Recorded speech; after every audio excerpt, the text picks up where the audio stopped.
كتب عليكم إذا حضر أحدكم الموت إن ترك خيرا الوصية للوالدين والأقربين بالمعروف حقا على المتقين. صدق الله مولانا العظيم وبلغنا رسوله النبي الكريم الأمين. إن الله وملائكته يصلون على النبي يا أيها الذين آمنوا صلوا عليه وسلموا تسليما. الصلاة والسلام عليك يا رسول الله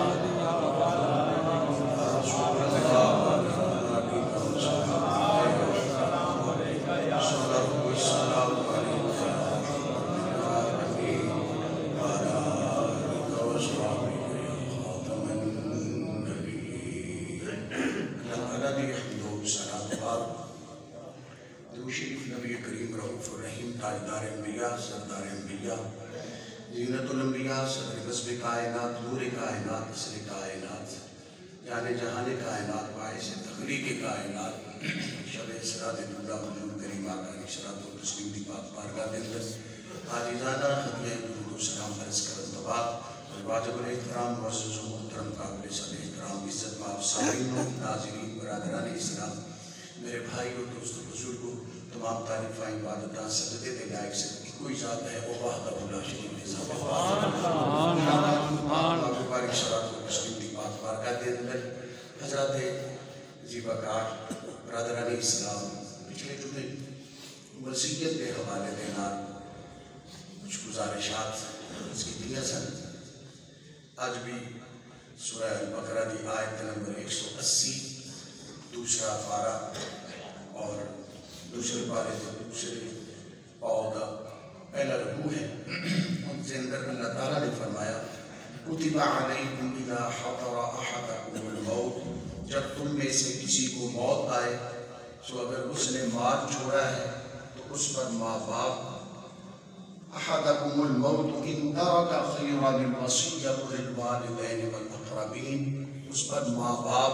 اور رشتہ داروں کے لیے دستور کے موافق وصیت کرنا کتبہ اس پر فرض ہے، فرض کیا گیا ہے. حقاً علی المتقین کے پرہیزگاروں پر حق ہے. یہ قرآن مجید کی آیت کے اندر پھر اللہ تعالیٰ نے ایک مقام آیا اس حوالے سے انشاءاللہ زندگی رہی تو اگلے جمعے عرض کریں گے. چوتھے پارے کے اندر سورہ نساء کے دوسرے رکوع کے اندر پھر اللہ تعالیٰ نے خود یا تو یہ حکم فرمایا آگے پھر اللہ تعالیٰ نے قرآن مجید کے چوتھے پارے کے سورہ نساء کے دوسرے رکوع کے اندر خود اللہ تعالیٰ نے کہ باپ کا کتنا حصہ ہے، ماں کا کتنا حصہ ہے، بیوی کا کتنا حصہ ہے، بیٹے کا کتنا حصہ ہے، بیٹی کا کتنا حصہ ہے. پھر اگر بیٹا نہیں ہے صرف بیٹی ہے یا بیٹیے ہیں پھر کتنا حصہ ہے. یہ انشاءاللہ زندگی رہی تو اگلے جمعے آپ کے سامنے عرض کریں گے. آج ابتدائی کچھ باتیں میں نے پچھلے جمعے عرض کی تھی. کچھ آج وصیت کا معنی کیا ہے، وصیت کا لغوی معنی شرعی معنی، وصیت کا لغوی اور شرعی معنی. وصیت کا معنی اتصال ہے اور وصیت کو اس لیے وصیت کہتے ہیں کہ یہ میت، یہ مرنے والے یہ میت کے معاملات کے ساتھ متصل ہوتی ہے، ملی ہوئی ہوتی ہے. اور امام اصفہانی رحمۃ اللہ علیہ فرماتے ہیں دوسروں کے عمل کرنے کے لیے پیش کی کوئی بات بطور تاکید کہنا وصیت ہے. اولاد کے مرنے والا اپنی اولاد واسطے کوئی گل جڑی کر رہے ہیں اس پیش کی جڑی مرن تو پہلے بندہ کر کرتا ہے بطور تاکید اس کو وصیت کیا جاتا ہے. پھر اسی طریقے سے آگے پھر علامہ میر سید شریف رحمۃ اللہ علیہ نے کہا کہ موت کے بعد کسی کو کسی چیز کا بطور احسان مالک بنانا وصیت ہے. بطور احسان، یہ احسان ہے نہیں. باپ فوت ہو رہا ہے تو اپنی اولاد میں جو باپ نے کمایا ہے وہ انہوں نے عطا کر رہا ہے. اس حوالے سے ایک اور امام نے اس کی وضاحت کی تھی، کہا کسی شخص کا اپنے ترکہ میں ایسا تصرف کرنا جس کا اثر موت کے بعد مرتب ہو، یہ وصیت کہلاتا ہے. اب میں نے پچھلے جمعے یہ بیان کیا تھا کہ وصیت فرض کون سی ہے اور حرام کون سی ہے اس حوالے سے، اور پھر اس کی تحقیق کرتے ہوئے بیان کیا گیا ہے کہ یہ اس کی تقریباً 7 صورتیں بنتی ہیں. پہلی قسم جو وصیت ہے وہ فرض ہے کہ بندے کی زکوٰۃ رہتی ہے. وہ اپنی اولاد کو بتلائے کہ بیٹا میں نے پچھلے سال کی زکوٰۃ نہیں دی، اسے پچھلے سال کی زکوٰۃ نہیں دی، اتنی زکوٰۃ بنتی ہے، یہ دینی ہے تمہیں. اسی طریقے سے حج نہیں کیا، نمازیں جو اس کی رہ گئی ہیں اس حوالے سے. کسی کا قرضہ دینا ہے، اس حوالے سے میں نے پچھلے جمعے بھی ایک حدیث پاک عرض کی تھی، ابھی پھر آگے عرض کروں گا کہ جو بندہ قرض ادا نہیں کرتا اس کے لیے معاملات کیا بنتے ہیں. اور حضور علیہ الصلوۃ والتسلیم نے فرمایا کہ شہید بہت بڑا درجہ ہے، مگر شہید کو بھی قرضہ معاف نہیں ہے. شہید کو بھی قرضہ معاف نہیں ہے. اس حوالے سے ایسے سرکار دو عالم صلی اللہ علیہ وسلم کے ایک صحابی جو شہید ہوئے، ان کا کچھ قرضہ رہتا تھا، مگر یہ کسی کے لیے اعزاز ہے. وہ شہید تھے، انہوں نے بتلایا اپنے غلاموں کو میدان جنگ کے اندر، جیسے وہ شہید ہوئے تو خواب میں آ کر بتلایا میرا فلاں فلاں پہ فلاں چیز پڑی ہوئی ہے، فلاں جگہ پہ میری زرا پڑی ہوئی ہے، اور وہ بیچ کر جو ہے میرا قرضہ اتار دیا جائے. کیونکہ اچانک میدان جنگ کے اندر وہ گئے اور پھر وہاں شہید ہو گئے. انہوں نے خواب کے اندر آ کر بتلا دیا. اسی طریقے سے اور بہت سارے لوگ ایسے ہمیں خود بتلاتے ہیں کہ بھئی میرا والد جو ہے وہ فوت ہو گیا، تو وہ بڑی مشکل کے اندر ہے. خواب کے اندر ہم دیکھتے ہیں کہ میرے والد کی بڑی عجیب حالت سی ہے. تو جب ہم علماء پوچھتے ہیں، ہم پوچھتے ہیں کہ بھئی اس کے اوپر کوئی قرضہ تو نہیں تھا؟ جی قرضہ انہیں دینا سی. تو پھر ان کو کہا جاتا ہے کہ قرضہ اتارے پھر دیکھیں کہ آپ کا باپ خواب میں کس حالت میں آتا ہے. پھر خود ہی جہاں پہ بتلاتے ہیں اب میں نے دیکھا ہے کہ میرے باپ جو خواب میں بڑے خوش نظر آتے ہیں. تو میرے بھائیوں، یہ اس قسم کی وصیت کرنا فرض ہے. اور یہ اس طریقے سے پھر آگے بہت سارے معاملات، اور آج میں صحابہ کی وصیتیں اکثر باتیں اس حوالے سے ہوں گی، مگر یہ ملتی جلتی باتیں ہوں گی کہ انہوں نے کس طریقے سے کون سی وصیت کی، تاکہ موضوع خشک نہ ہو جائے. اور اس حوالے سے پھر آگے یہ ساری باتیں آئیں گی. اور یہ بھی ذہن میں رکھیے گا کہ ایک یہ میں عرض کر چکا ہوں کہ پورے مال کی اگر کوئی بندہ وصیت کرے نا، بندہ اپنی اولاد تو تنگ ہوئے تو کبھی یہ نہ میرے نہ چنگی نہیں کی تھی تو میں نے اپنی جائیداد نہیں دینی، میں ساری اللہ دے راہ میں چھوڑ جانی. کہ ایسی وصیت کوئی بھی قابل قبول نہیں. ایک صحابی نے عرض کیا اسی حوالے سے کوئی سوال، سرکار نے فرمایا تو اپنی اولاد کو جان ہے کہ جنہاں وہ بعد میں لوگوں کی سوالی پڑے کرے تو ذلیل ہوتی پھر. اور یہ تمام کا سرکار نے خود فرمایا. پچھلی چونکہ میں نے حضرت سعد بن وقاص رضی اللہ عنہ والی حدیث بیان کی تھی، یا رسول اللہ میں بڑا مالدار ہوں، میری ایک کوئی تھی، تو کیا میں انہیں واسطے ساری جائیداد ان کے نام دعا سکتا؟ فرمایا نہیں. یا رسول اللہ 2 حصے؟ فرمایا نہیں. فرمایا 3 حصے کر، 2 حصے جو ہے نا وہ اپنی اولاد پھر کے آگے اس کی وصیت دی. کلی بیٹی ہو گئی تو بیٹی نو بھی پورا حصہ نہیں ملے گا، اس کے بچوں کے پچھلے بھی ملے گا. یہ سارا آگے وصیت کے علیحدہ معاملات ہیں، وہ پھر میں عرض کروں گا. مگر سرکار نے فرمایا کہ تو سارے مال کا 3 حصے کی تو وصیت کر سکتا ہے. سارے مال کے 3 حصے کی، 1/3 حصے کی وصیت ہو سکتی ہے، اور وہ کرنی چاہیے. اس پر بھی حدیث پاک موجود ہے. اور پھر میرے کریم آقا علیہ الصلوۃ والتسلیم بہت ساری اس پر جو ہے حدیثیں ہیں. میرے کریم آقا علیہ الصلوۃ والتسلیم میں خود بھی دنیا سے وصال کرتے ہوئے میں یہ عرض کر چکا ہوں، فرمایا سارے صحابہ کو اکٹھا کیا جائے، فرمایا کہ میرے سے کسی نے کوئی بدلہ دینا ہو، کسی کا میں نے کچھ دینا ہو دنیا پہ، میں چکانا چاہتا ہوں کل رب کی بارگاہ میں اس حالت میں نہیں جانا چاہتا کہ کسی کا میرے اوپر قرضہ ہو۔ اور پھر آگے صحابہ کرام، اور پھر صحابہ کرام کے انداز دیکھے، انہوں نے تو یہاں تک بھی کیا، کیا کیا؟ ایک صحابی حضرت جندہ بن سمرہ رضی اللہ تعالیٰ عنہ، ان کا آخری وقت آ گیا تو وہ مکے کے اندر تھے، اور حضور علیہ الصلوۃ والتسلیم مکے شریف سے تشریف لے جا چکے تھے، ہجرت کر چکے تھے، اور میرے آقا علیہ السلام نے ہجرت کی نا تو اللہ تعالیٰ نے پھر سارے لوگ کے ہجرت واجب کر دی تھی، ضروری کر دی تھی، اور جو اللہ کے حکم کے بعد حضور علیہ الصلوۃ والتسلیم کے ہجرت فرما جانے کے بعد اگر کوئی مکے میں رہ گیا نا، پھر جب اس کا آخری وقت آیا تو لوگوں اس کو پھر فرشتوں نے درے مارے، ان کو فرشتوں نے، اور قرآن مجید کے اندر موجود ہے، اللہ نے فرمایا لم تکن ارض اللہ واسعۃ فتہاجروا فیہا، کیا اللہ کی زمین وسیع نہیں تھی کہ تم ہجرت کر کے یہاں سے چلے جاتے؟ کیوں؟ یہاں سے حبیب اللہ جا چکا ہے، اب تمہارے لیے یہاں رہنا ضروری ہے، کیونکہ چاہے میرا بیت اللہ شریف میرا گھر ہے، اب زمزم شریف ہے، جو کچھ بھی ہے، مگر اب نہیں، کیونکہ میرا حبیب جا چکا ہے، اب تم یہاں مکے میں نہیں رہ سکتے، چاہے جتنا مرضی تم ثواب سمجھتے تھے۔ اور پھر اس پر صحابہ نے حضرت فاروق اعظم رضی اللہ عنہ، آپ نے بعد میں ہجرت کی تو آپ نے آگے بیت اللہ شریف کا طواف کیا، فرمایا میں ثواب کی وجہ سے نہیں، میں تمہیں بتلانا چاہتا ہوں کہ ہم کر سکتے ہیں، مگر ہم جا رہے ہیں کہ کیونکہ رب کا حبیب یہاں سے تشریف لے جا چکا ہے۔ سبحان اللہ۔ حضرت جندہ بن سمرہ رضی اللہ تعالیٰ عنہ، ان کا آخری وقت آ گیا جس وقت، اور انہوں نے ضعیف بھی تھے، بیمار بھی تھے، انہوں نے جو ہے اپنی اولاد کو کہا کہ بیٹا میرا آخری وقت آ گیا ہے تو آپ ایسا کرو کہ میری چارپائی اٹھائیں اور مجھے یہاں سے لے چلیں، میں یہاں مرنا نہیں چاہتا،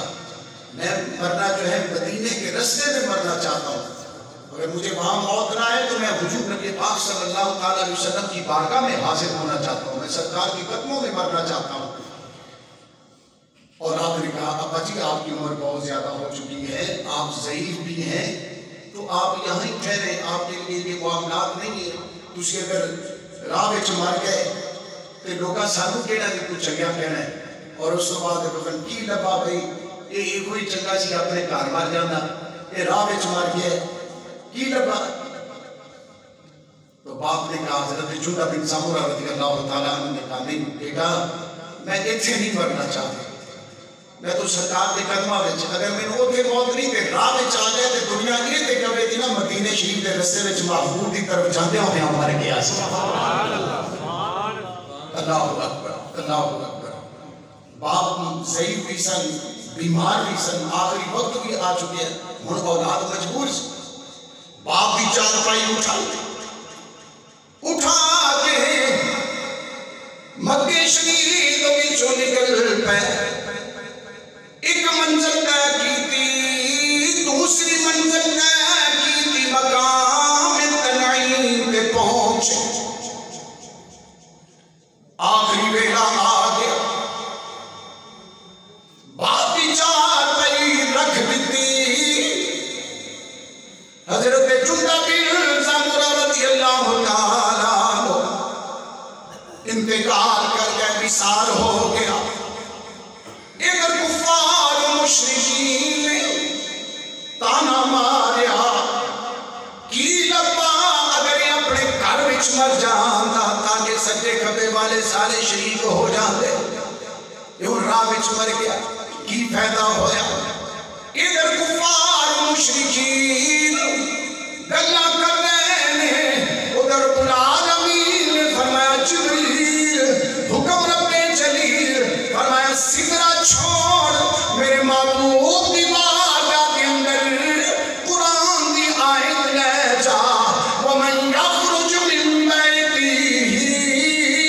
مُهَاجِرًا إِلَى اللَّهِ وَرَسُولِهِ ثُمَّ يُدْرِكُهُ الْمَوْتُ فَقَدْ وَقَعَ أَجْرُهُ عَلَى اللَّهِ۔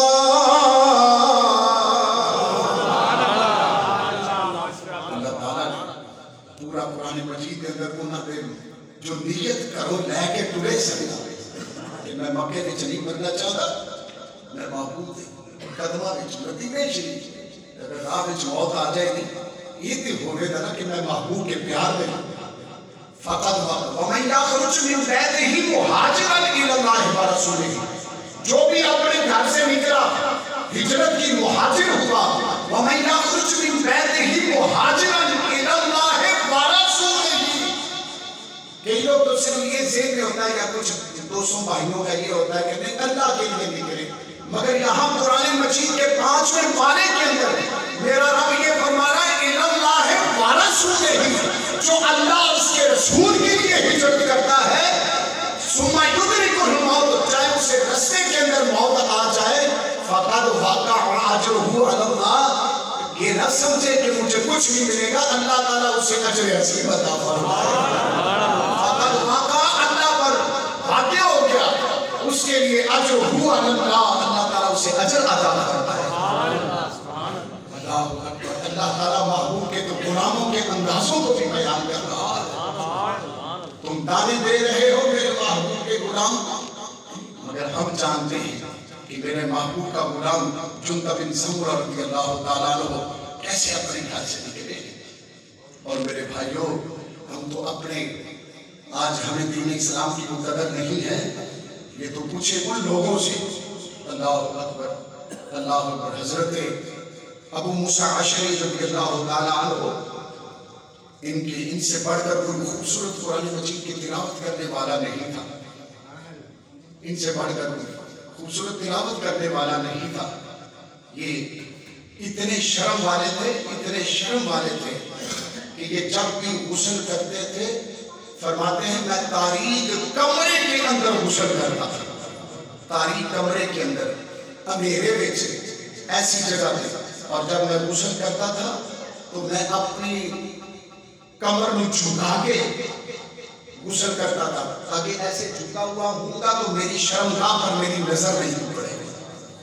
دیکھیں کیسے ان کے پاکیزہ ان کی سوچ اور فکر ہے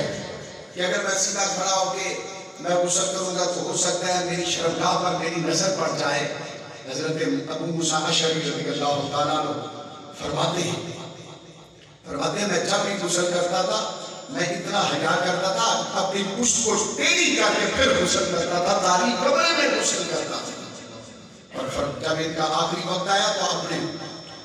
بیٹوں کو کہا بیٹوں میری قبر کو گہرا رکھنا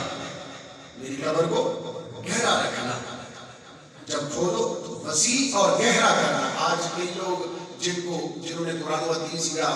صحابہ کی سیرت کا مطالعہ نہیں کیا ہوتا نا تو وہ اعلیٰ حضرت رحمت اللہ علیہ کے حوالے سے بات کرتے ہیں کہ دیکھو جی انہوں نے کہ بڑا عاشق آ گیا کہ میری قبر جو گہری کھودنا یہ اس نے کہاں سے نکال دیا اعلیٰ حضرت رحمت اللہ علیہ کے حوالے سے کسی کے ذہن میں یہ اگر بات آتی ہے تو ادھر حضرت ابو موسیٰ عشری رضی اللہ تعالیٰ عنہ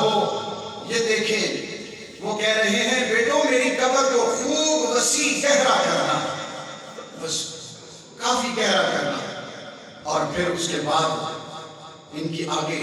وصیت کرتے ہوئے کہتے ہیں کہ پھر مجھے جلدی قبر میں دفن کر دینا اللہ کی قسم یہ قبر دو مناظر میں سے ایک ہے یا تو یہ مجھ پر کشادہ کر دی جائے گی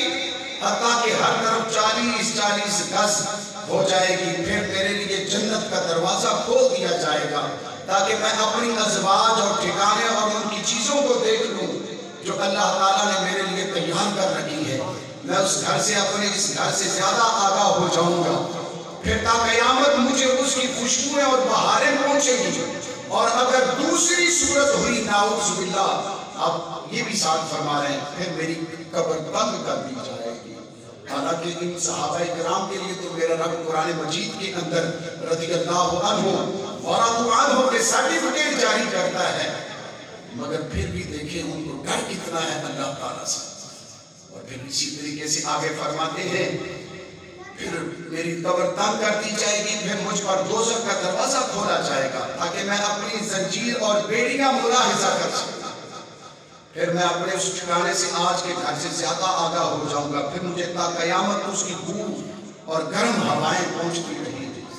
صحابہ کرام کتنا اللہ سے ڈرنے والے ہیں اور اسی طریقے سے حضرت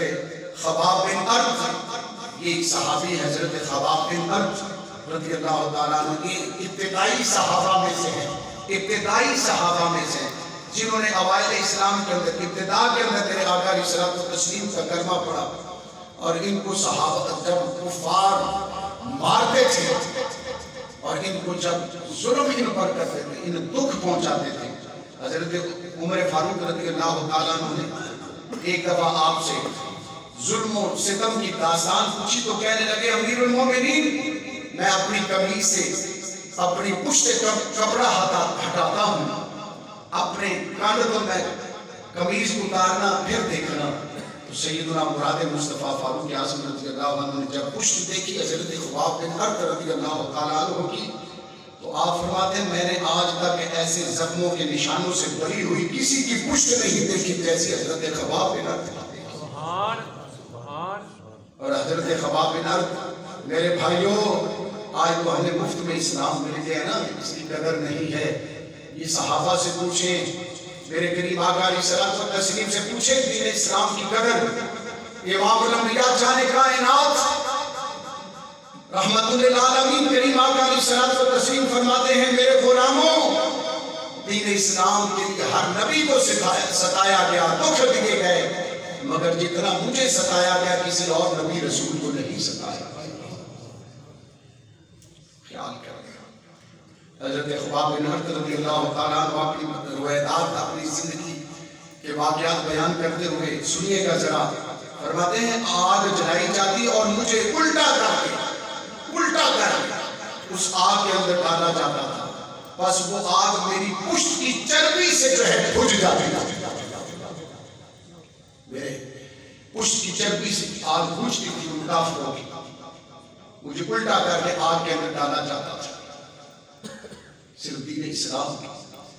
پاداش کے اندر سرکار سے محبت کرتے تھے، اسلام دین کا پیغام پہنچاتے تھے، اور یہ کوفہ کے رہنے والے تھے۔ اور جب حضرت علی المرتضیٰ رضی اللہ تعالیٰ جب یہ سفرین سے واپس آئے تو دیکھا کہ ایک جگہ پہ قبریں ہیں، اور پتا چلا کہ صحابہ کی قبریں ہیں۔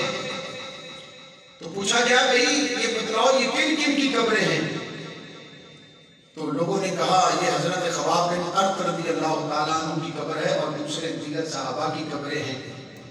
فرمایا کہ یہ رستے کے اوپر اس جگہ پہ کیوں ہیں؟ تم لوگ تو اپنے کوفہ کے لوگ یہ بھی ذرا سنیے گا، کوفہ کے لوگ جب ان کا کوئی فوت ہوتا تھا تو اپنے گھر کے اندر دفناتے تھے یا دروازے کے سامنے دفناتے تھے، کسی خاص جگہ پہ کوئی علیحدہ وہ ان کے اندر جو ہے مرنے والوں کا احترام وغیرہ نہیں ہوتا تھا اتنا۔ مگر یاد رکھیے گا میرے کریم آقا علیہ الصلوۃ والتسلیم نے فرمایا جیسے زندہ انسان کا احترام ہے ایسے مرنے والے کے ایک ایک جوڑ ایک ایک ہڈی کا بھی احترام ہے۔ فرمایا آپ نے وصیت کی لوگوں مجھے میرے گھر میں یا دروازوں پر نہیں دفنانا، میں تو حضور علیہ الصلوۃ والتسلیم کا امتی ہوں،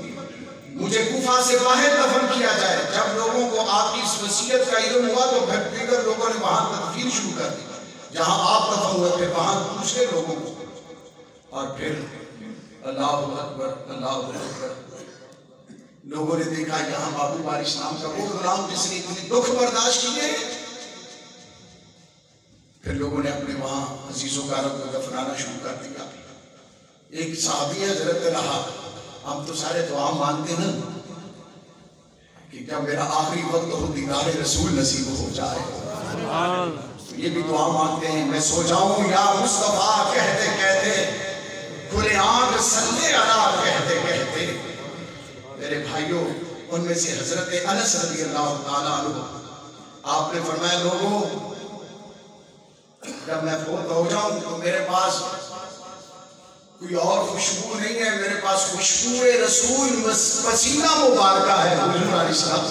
کا پسینہ مبارک ہے، میرے کفن پر حضور علیہ السلام کا پسینہ مبارک لگا دینا۔ اور پھر جب یہ فوت ہوئے اور حضور علیہ السلام کا وصال مبارک پہلے ہو گیا تھا، ان کا بعد میں ہوا، تو ابن سعد اپنی معتبر صحیح کتاب کے اندر لکھتے ہیں، فرماتے ہیں حضرت انس نے فرمایا لوگوں میرے اوپر اللہ کا خاص کرم ہے، حضور علیہ الصلوۃ والتسلیم کی نگاہیں کرم ہے۔ ذرا یہ جملے سنیے گا حضرت انس رضی اللہ تعالیٰ عنہ کی، تو پھر سبحان اللہ اور میرے آقا کی بارگاہ میں درود و سلام کی کثرت کیجیے گا۔ حضرت انس رضی اللہ عنہ فرماتے ہیں میرے ساتھیوں، کوئی ایسی رات میرے اوپر نہیں گزری جس رات کے اندر مجھے دیدار رسول نصیب نہ ہو، مجھے دیدار رسول نصیب نہ ہوا، مجھے دیدار رسول نصیب نہ ہوا ہو، مجھے دیدار رسول نصیب نہ ہوا ہو۔ اور فرمایا حضرت انس رضی اللہ تعالیٰ عنہ، کوئی ایسی رات نہیں گزری جس کے اندر مجھے دیدار رسول نصیب نہ ہوا ہو۔ اور آپ نے فرمایا کہ لوگوں، میرے پاس صرف پسینہ رسول نہیں ہے، میرے پاس حضور علیہ الصلوۃ والتسلیم کے منہ مبارک، بال مبارک بھی میرے پاس ہیں۔ اور جب میں فوت ہو جاؤں تو مجھے فوری غسل دے کر میرے منہ کو کھول کر میری زبان کے نیچے میرے آقا علیہ السلام کی زلف عنبری کے بعد میرے منہ کے اندر ڈال دے گا۔ وصیتیں دیکھیں صحابہ کرام کی، صحابہ کرام کی وصیتیں دیکھیں۔ ایک میرے آقا علیہ الصلوۃ والتسلیم کے صحابی گزرے حضرت انیس، ایک سرکار کا دشمن تھا، اور اس دشمن نے بڑا حضور علیہ الصلوۃ والتسلیم کو اذیت پہنچائی ہوئی تھی۔ سرکار نے فرمایا کون ہے اس کو جو قتل کرے گا؟ سنیا یا رسول اللہ میں ذرا ان کا حلیہ پہ دسو۔ سرکار نے اس کا حلیہ بتلایا، اس کا جسم زمین کی طرح سخت ہوگا، اس کا حلیہ بتلایا۔ انہوں نے تلوار پکڑی، چلتے چلتے اسے ڈھونڈ لیا جہاں حاجی حج پڑھتے ہیں، ڈھونڈ لیا اسے۔ آپ ہی کون ہے، کیسا ہے؟ سنا ہے کچھ ایسی جو تنظیم بنا رہا ہے مسلمانوں کے خلاف، ساری باتیں ہو آگے۔ جب اس کہا کہ تم کون ہو؟ کہا میں بھی تیرے جیسے بندے کو ڈھونڈ رہا ہوں۔ صحابی تھا نا، انہوں نے اپنی گفتگو، میں تیرے جیسے بندے کو ڈھونڈ رہا ہوں، کیونکہ سرکار کی تمنا بن کے آئے تھے۔ سرکار نے فرمایا کون ہے اس کو جو قتل کرے گا؟ اللہ اکبر۔ آپ اس نے سمجھا کہ میرا ساتھی ہے۔ آپ نے فرمایا میں تیرے جیسے بندے کو ڈھونڈ رہا ہوں، تجھے ڈھونڈ رہا ہوں۔ جب اس کے ساتھ چل پڑے، کہتے ہیں ساتھ ہی نماز کا وقت آ گیا۔ اب میں سوچتا ہوں کہ رب کا فرض ادا کروں یا ادھر محبوب علیہ السلام کی تمنا کو پورا کروں۔ کہتے ہیں پھر میں نے اشاروں سے نماز پڑھی۔ یہ کوئی قصہ کہانی نہیں، سیاستہ کی حدیثوں کے اندر ابو داؤد ترمذی ابن ماجہ نے بلکہ بعد میں لکھا ہے، مسلم شریف کے اندر موجود ہے۔ یہ حضرت انیس ادھر جو ہے اشاروں سے نماز پڑھتے تھے کہ اگر میں کسی ایک جگہ پہ رک کر نماز پڑھنے لگا تو یہ کہیں نکل نہ جائے دشمن رسول۔ کہتے ہیں میں اشاروں سے رکوع و سجود بھی کرتا تھا اور اس کی طاقت میں بھی تھا۔ جہاں مجھے موقع ملا میں نے اس کا سر تن سے جھکا کر دیا، اس کا سر لے کر سرکار کی بارگاہ میں آئے۔ یا رسول اللہ یہی تک جو اللہ اور آپ کو تکلیف پہنچاتا تھا۔ سرکار خوش ہوئے، اندر گئے، اندر سے باہر، گھر سے قبر مبارک سے، اپنے گھر مبارک سے باہر کشادہ نبوت سے واپس تشریف لائے، ایک عصا دیا، فرمایا کل قیامت کے دن یہ عصا تیری میری ملاقات کا باعث بنے گا۔ تحفہ دیا۔ جب ان کا آخری وقت آیا فرمایا لوگوں مجھے جب دفن کرنا ہے تو میرے ساتھ قبر کے اندر یہ عصائے رسول رکھ دینا۔ کل قبر سے جب میں اٹھوں تو کوئی کس حال میں اٹھے گا، کوئی کس حال میں اٹھے گا، میں عصائے رسول لے کر اٹھوں گا۔ اور آخری آج کی اس جمعے کی گفتگو کا پیغام اور مسئلہ سمجھ لیجئے گا میرے بھائیوں۔ ایک صحابی نے عرض کیا،